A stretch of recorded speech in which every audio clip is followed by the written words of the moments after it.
USC coach Lincoln Riley has done what he probably should have done after last year's Pac-12 championship game.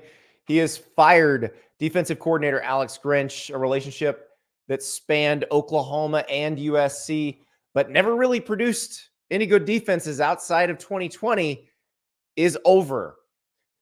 Riley announced it on Sunday, said Grinch has been relieved of his duties. D-line coach Sean Nua and inside linebackers coach Brian Odom will be interim co-defensive coordinators for the rest of the way for the Trojans. And honestly, it can't get much worse than the defense that we've seen so far this year. USC ranked 109th in the nation in yards per play allowed at 6.1, 124th in the nation. There are 133 FBS schools, by the way, in scoring defense with 34.5 points a game. Only one opponent this season has averaged under 5 yards per play. That was Arizona State, which averaged 4.97. So gain another yard and they would have crossed that threshold. They were number 128 in the country in plays of 10 plus yards allowed with 150. To put that in perspective, USC plays Oregon this week. Oregon's defense ranks number 13 in the country in that stat with 97. So less than 2/3 of the total that USC has given up this season. It was just unbelievable after an offseason where USC did some things to upgrade its talent on defense. They get Bear Alexander, the transfer from Georgia, on the D-line.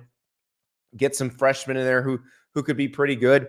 You know, they beefed up front, but they weren't any better. In fact, they were probably worse. And the same complaints that followed Grinch from Oklahoma followed him to USC. It's trying to use players that are probably too small for their position. I was talking to a former player who watched Grinch closely at Oklahoma and has watched from afar at USC, who said, it feels like Grinch's whole philosophy is to avoid blocks, when sometimes you just have to take on blocks and overcome them. That's what Georgia does, Alabama does, Ohio State does, Michigan does.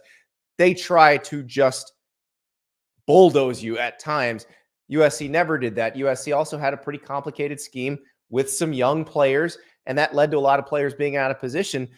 Former USC quarterback, Heisman Trophy winner Matt Leinart pointed that out during the loss to Washington on Saturday, talking about how players are seemingly always out of position, same problems week after week, and it doesn't ever seem to get fixed. And that's the problem.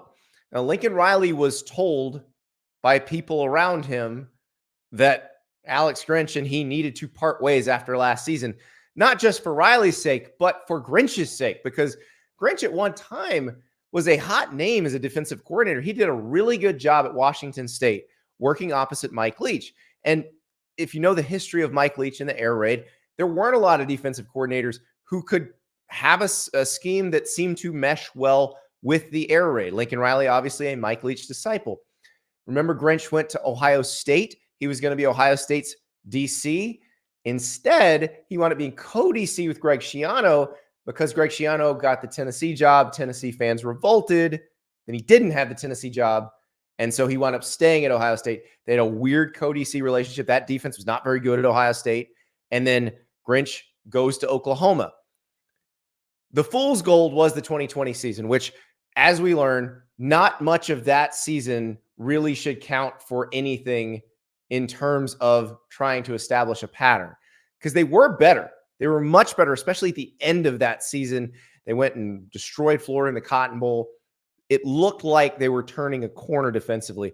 But then in 2021, right back to the same old, 2022 at USC, that defense cost them against Utah in the regular season and just collapsed against Utah in the Pac-12 championship game, and then collapsed again against Tulane in the Cotton Bowl.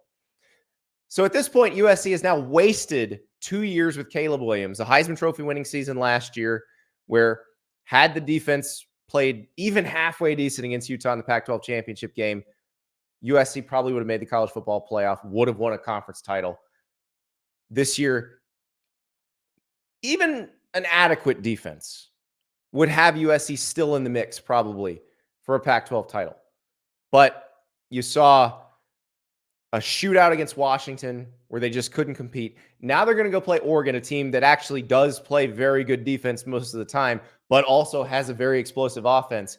And I'll be curious to see what happens, because one of the complaints about the Grinch defense is that it's too complex.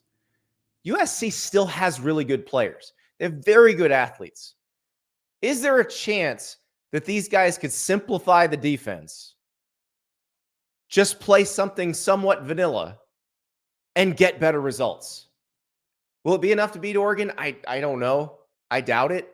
Oregon's very, very good. They're at home. The Autzen crowd's going to be crazy. Oregon has no margin for error, has to win this game if it wants to have a chance to win the Pac-12 and make the playoff. But it's an interesting experiment, because that was one of the knocks on Grinch, that it's just too complicated. What if they let the athletes just be athletes? It's worth a try. At this point, you've already wasted this season, but at least maybe you can get an idea of how things could get better in the future. Thank you so much for watching. Just a reminder, subscribe to this channel right here so you never miss an episode of Andy Staples On 3. And oh, by the way, watch all the other great videos on the On3 Sports YouTube channel.